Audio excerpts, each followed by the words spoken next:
Bonsoir les enfants. L'histoire de ce soir, écrite et réalisée par le monde des enfants, s'intitule « L'escargot porte-parole ». Cette histoire va bientôt débuter. Mais avant de poursuivre, j'aimerais savoir, t'es-tu brossé les dents? As-tu enfilé ton pyjama? As-tu dit à tes parents que tu les aimes? Bien. Dans ce cas, je t'invite à rejoindre ton petit lit, à attraper ton doudou et à fermer tes petits yeux. Notre histoire commence.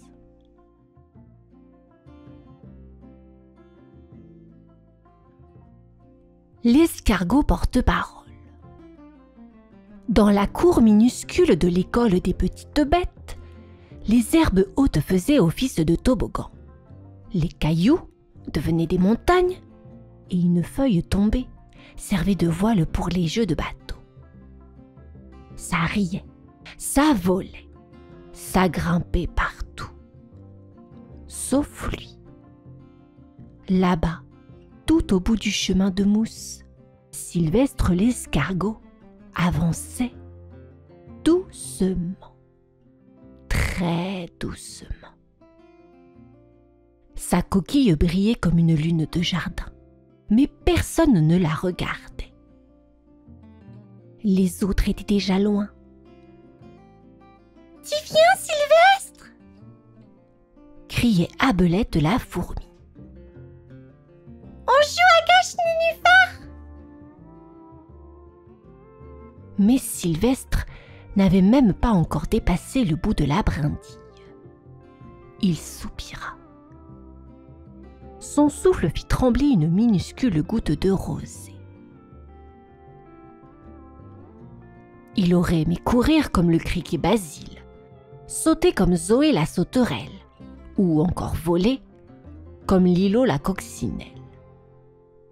Mais lui, il rampait, lentement, toujours trop lentement. Parfois, il essayait d'aller plus vite. Il tirait sur ses antennes, poussait de toutes ses forces. Mais ça ne changeait rien. Il arrivait quand les jeux étaient finis, que les rires étaient passés.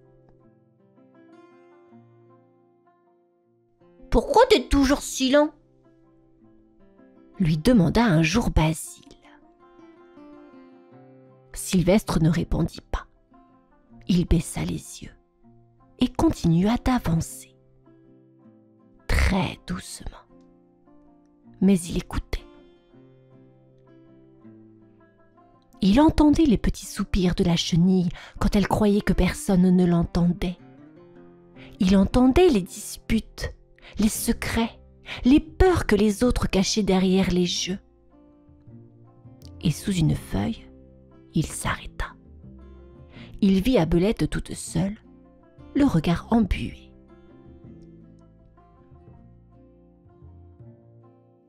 « Tu pleures ?» Elle sursauta, puis hocha la tête. « Personne ne m'écoute jamais. » Sylvestre hésita, puis, avec toute la douceur du monde, il souffla. « Moi, je peux écouter, si tu veux. » Et pour la première fois, Sylvestre ne se sentit plus trop loin, ni trop lent. Il était juste là. Et c'était déjà beaucoup. Depuis ce jour sous la feuille, Sylvestre n'était plus tout à fait seul. Il retrouvait souvent Abelette près du trèfle à 3 cœurs, là où le sol sentait la menthe fraîche et la terre mouillée. C'était leur petit coin à eux, loin des courses et des éclats de rire trop rapides. « Tu sais » murmure Abelette un matin.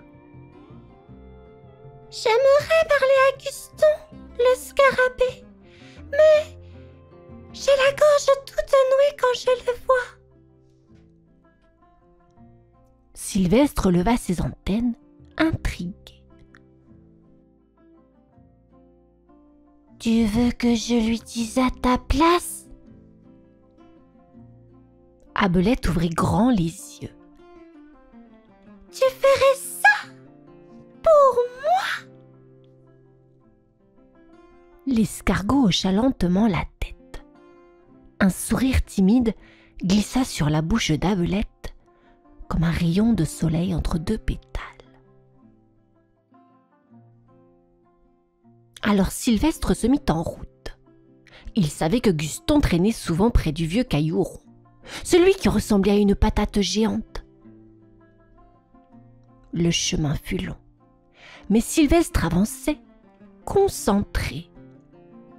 Il évita une mare, glissa sur une brindille, s'arrêta pour laisser passer une file d'asticots, puis arriva enfin. « Guston !» dit-il tout doucement.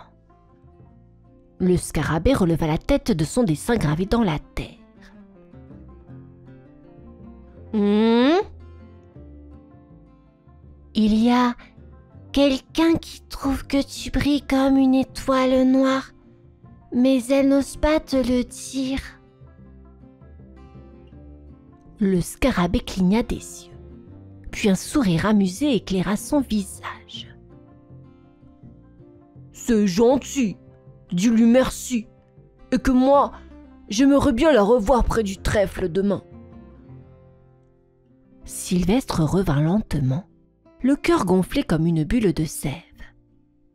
Abelette l'attendait, les antennes frétillantes. « Alors, il a dit qu'il aimerait bien te revoir. » Elle ne répondit rien, mais sa joue devint rose comme un coquelicot. Et Sylvestre sentit, pour la première fois, qu'il portait quelque chose d'invisible, mais précieux.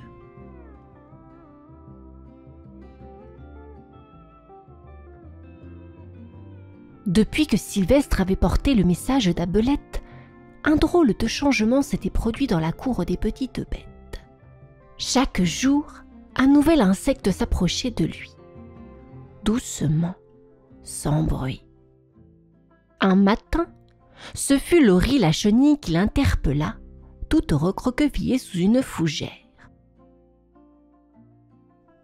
« Je vais bientôt sonder, devenir un papillon, » chuchota-t-elle. « Mais j'ai peur. Et si je n'aimais pas mes ailes? Et si elles étaient trop mosses ?» Sylvestre l'écouta sans l'interrompre. Puis, comme toujours, il souffla. « Tu veux que je le dise à quelqu'un? »« À personne. Juste, garde-le dans ta coquille. » Alors Sylvestre garda le secret, bien au chaud, roulé dans le creux de sa spirale. Un autre jour, ce fut Basile le criquet, celui qui faisait d'habitude tant de bruit. Mais ce matin-là, sa voix tremblait. Je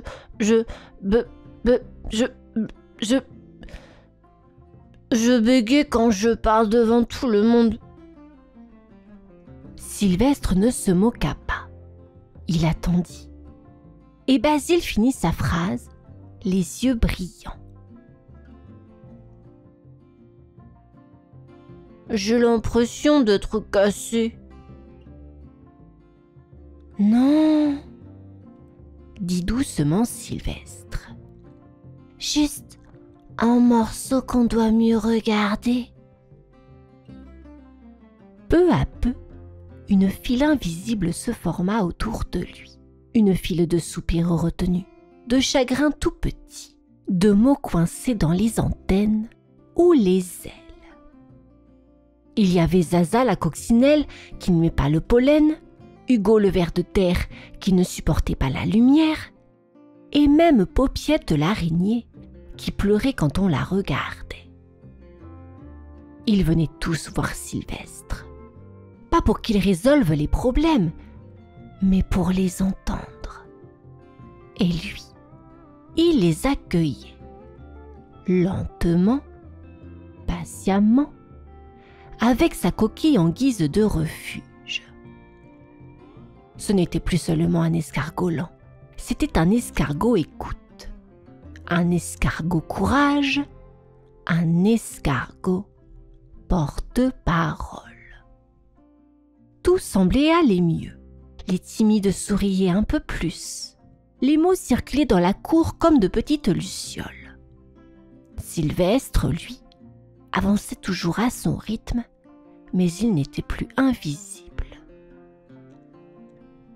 Jusqu'au jour où Bourdeau se réveilla de sa sieste. Bourdeau, le gros bourdon, au bourdonnement fier, était le roi du terrain de jeu. Il fonçait partout, faisait rire tout le monde avec ses grimaces et parlait plus fort que 3 cigales réunies. Et lui, il n'aimait pas ce qu'il voyait. Qu'est-ce que c'est que ce cercle de limaces? Lança-t-il en tournoyant au-dessus de Sylvestre. Ce n'est pas un cercle de limaces, répondit Basile timidement.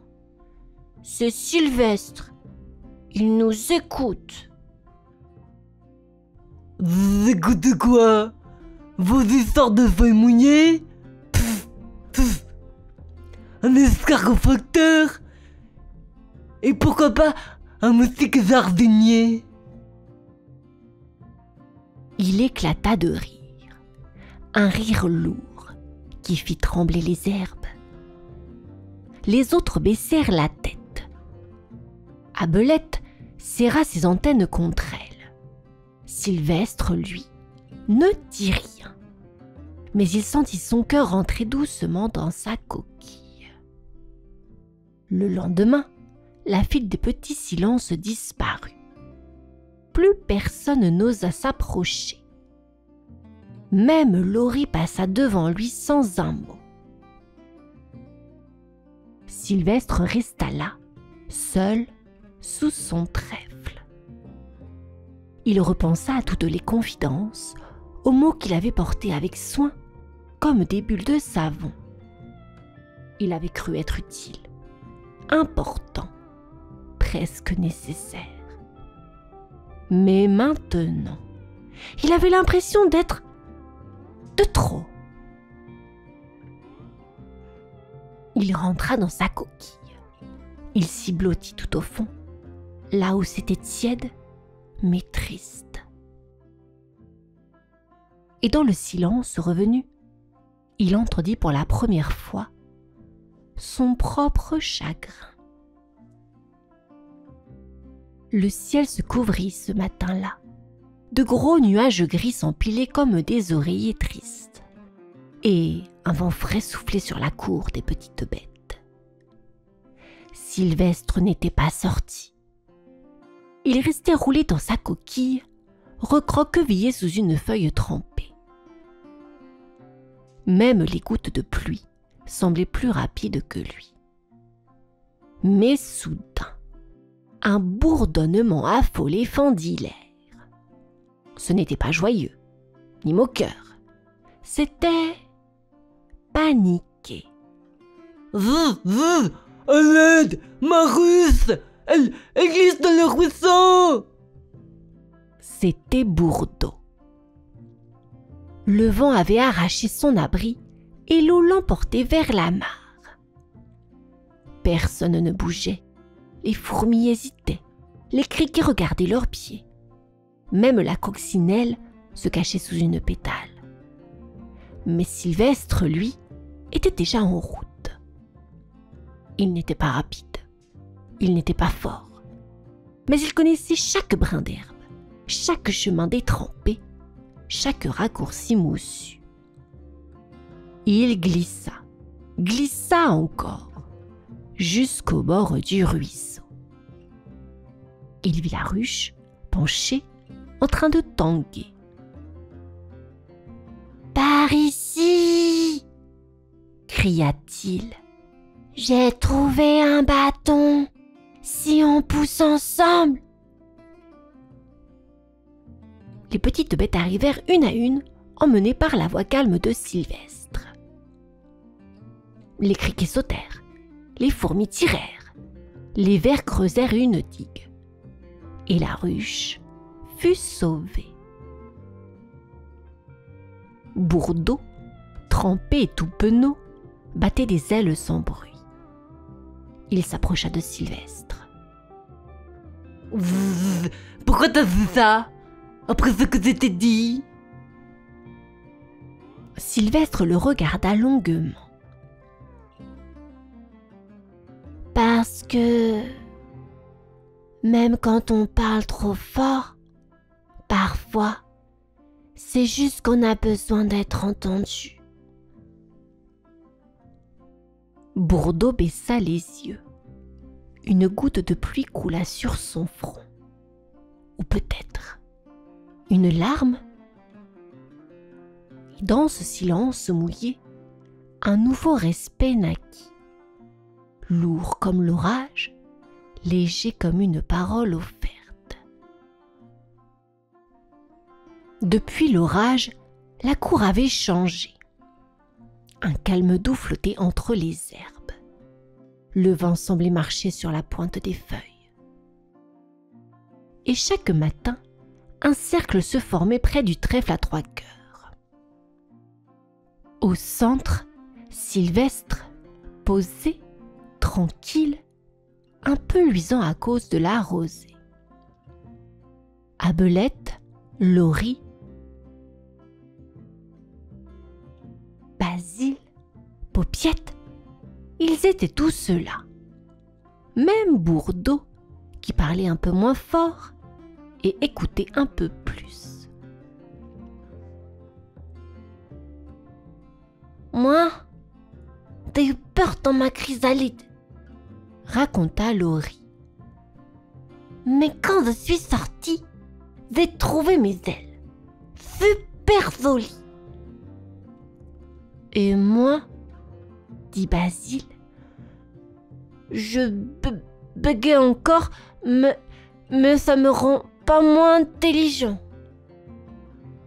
Chacun parlait à son rythme. On ne se moquait pas, on attendait son tour. Les mots flottaient, légers comme des bulles de pissenlit. Un escargot, lent mais attentif, était devenu un pilier. « Sylvestre !» demanda Abelette. « Est-ce que tu te sens toujours trop lent ?» Il réfléchit, puis sourit. « Non, je suis juste lent assez. » Les autres rirent doucement. Ce n'était pas un rire moqueur, c'était un rire rond qui réchauffait. Et ce jour-là, les règles de la cour changèrent un peu. On décida de créer un moment du trèfle chaque midi. Un temps pour parler, écouter ou simplement rester là, sans rien dire, mais ensemble. Un papillon déposa une fleur en offrande. Un ver sculpta une coquille dans la terre. Et même Bourdeau offrit à Sylvestre une minuscule clochette d'herbe. « Pour prévenir quand quelqu'un a un mot à te confier, » dit-il. Depuis, on raconte que dans certaines cours d'école, si tu tends bien l'oreille, tu peux entendre un escargot murmurer des trésors de silence.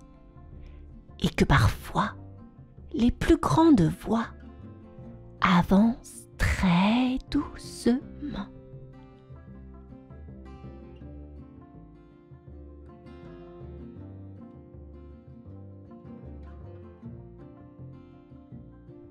Fin de cette histoire, les enfants. J'espère qu'elle t'a plu. Je te dis à bientôt, enfin à demain, et te souhaite une bonne nuit. Au revoir.